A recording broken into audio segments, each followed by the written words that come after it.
I've already opened my Geotab in a new tab, so let's hop over there and get started.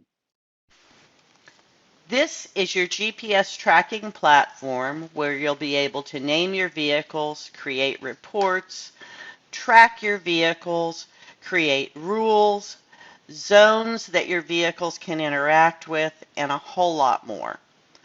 When you log into the system for the first time, you'll be presented with the end user license agreement.